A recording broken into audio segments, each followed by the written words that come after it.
अस्सलामुअलैकुम वरहमतुल्लाहि वबरकातुहू। एक मजलिस चल रही थी कि वहीं एक लड़की ने एक मौलाना से कहा, हज़रत आपसे एक बात पूछूं? मौलाना ने कहा, हाँ बेटा पूछिए, क्या बात है? तो लड़की ने कहा कि हमारे माशरे में लड़के को हर तरह की आज़ादी होती है।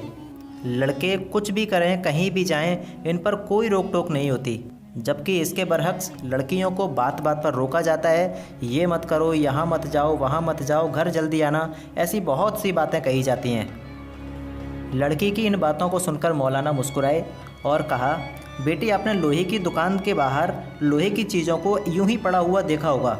ये लोहे की चीज़ें गोदाम में सर्दी गर्मी बरसात दिन रात इसी तरह से पड़ी रहती हैं। इसके बावजूद इन लोहे की चीज़ों का कुछ भी नहीं बिगड़ता और इनकी कीमत पर भी इनका कोई असर नहीं पड़ता। लड़कों की कुछ इसी तरह की हैसियत है हमारे माशरे में। अब हम चलते हैं एक सुनार की दुकान पर।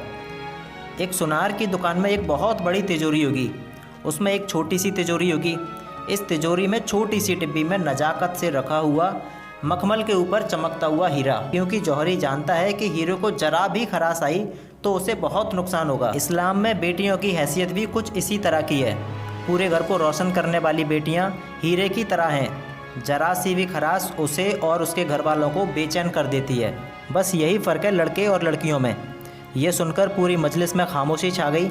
इस बेटी के साथ पूरी मजलिस की आंखों में छाई नमी साफ साफ बता रही थी हीरे और लोहे में फ़र्क।